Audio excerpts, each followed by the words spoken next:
1 year ago, I was just a boy in the savannah grassland, herding my father's cows. And I used to see planes flying over. And I told myself that one day I'll be there inside. So, and here I am today. I got a chance to come by plane for my first time for TED. So, my big dream is to become an aircraft engineer and pilot when I grow up. I used to hate lions, but now because my invention is saving my father's cows and the lions, we're able to stay with the lions without any conflict. Ashole, it means in my language. Thank you very much.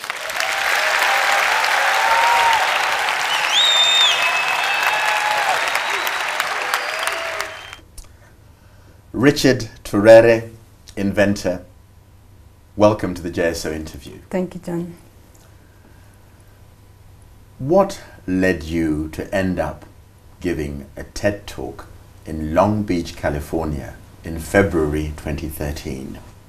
I was invited to California to give a talk when I got chosen here in Nairobi in TEDx Talent Search. So I went there and gave a talk about my invention. We described you as an inventor. What did you invent and why? I invented a device I called it Lion Lights. Right. It's a small device which protect Maasai cows from lions. So, and I made it because we had a very big problem with lions attacking our cows at night. So my understanding is the problem was that the lions, from what I've read about you, is that the lions, when they see light, they think that there's a human being there. And therefore, because they see this light, they avoid. So you actually invented a device that showed light every once in a while. Now, what led you to how did you come across that kind of thinking? I mean, you're 13. Yeah, I know. So, because I told myself that I could make this thing because I was the one who was responsible of my dad's cows. Exactly. So I had to find a way of solving this problem. Right. Before I made the lion lights, I tried so many things. I tried to scare the lions away. So like at first I tried a fire to just light cow dung around the cow shed. But I came to realize that it was not helping because it was even helping the lions to see through the cow shed because there was light. Right, because there was light. So I didn't give up and then I continued. But you weren't an electrician, so you get some batteries. First of all, where was all this happening? Where exactly in Kenya was your village? So I live in Kitengela.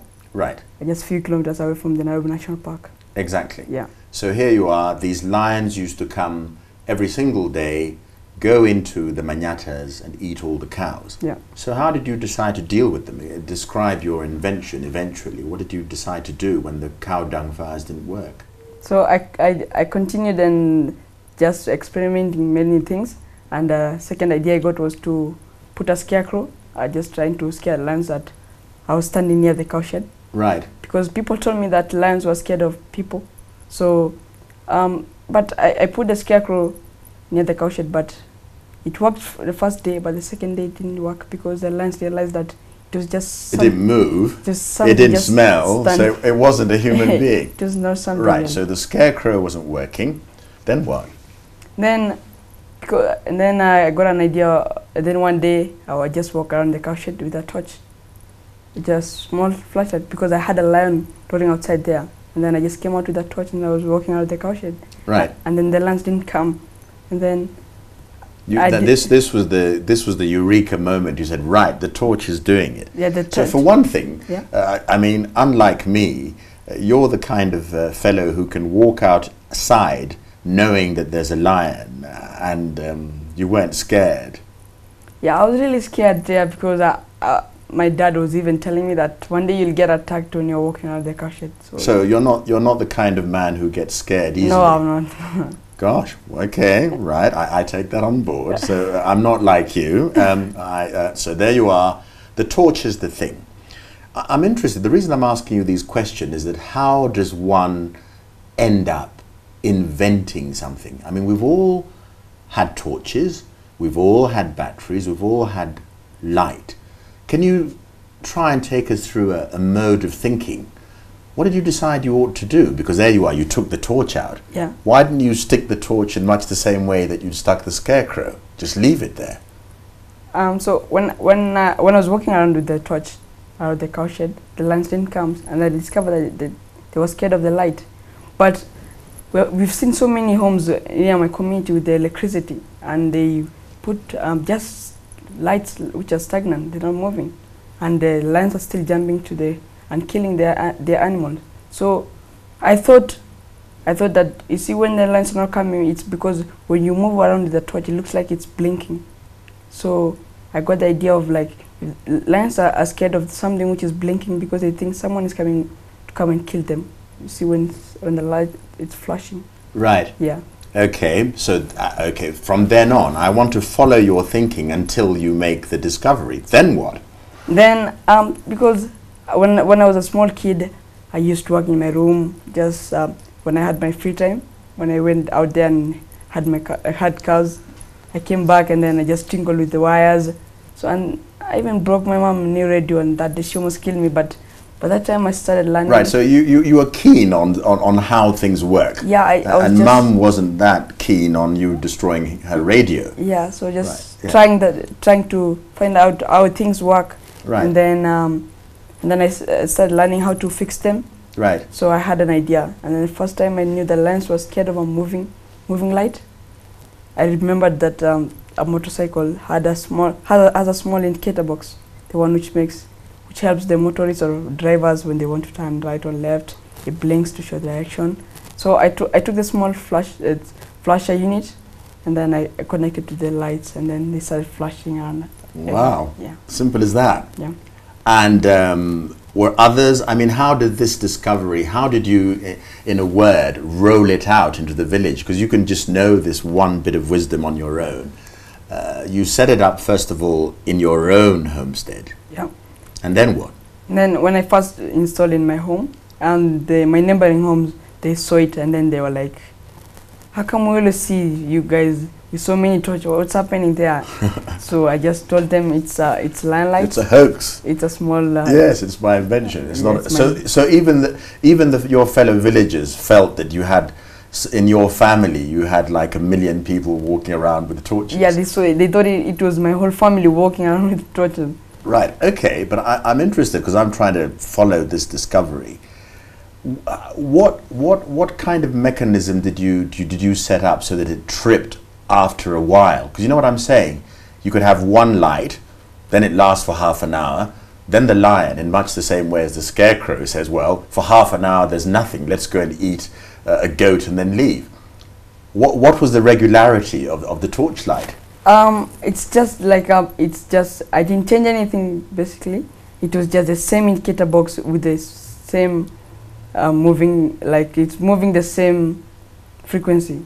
Right. Yeah. But it was happening all round. All round. Yeah. Right. So I was okay. But then our mum and dad saying to you, my dear son, we're wasting a lot of money having enough batteries to keep this thing going forever and a day. Wasn't there some kind of opposition on that? If I was a dad, I would say, this is not in the family budget. My dad had a car, and then I borrowed his old car battery. Right. Yeah. So the old car battery comes in. Yeah. I take it. Yeah, you're a genius. So there you are. Yeah. You've got this information. Now the other point in the story is, when do the fellow villagers decide they want the same thing? Because now people are interested in your invention. They want the patent. They want to own it. They want to control it. So they saw the invention, and then they're telling me that some of them were asking me if I could install the lights for them, but some of them never even thought that it was working, because they've been seeing me trying new things and failing. So some of them never even thought it was something working, but some of them... Right, so they knew you were the type of lad who was always trying, and this is another of Richard's grand schemes, you're going to fail. Yeah. So you're basically saying to us that if you have to stick with things, you have to keep at it. Yeah. You could have given up a long time ago. Yeah. So maybe a sort of closet takeaways, you don't give up. Yeah. Right, okay. So there you are in Kitengela.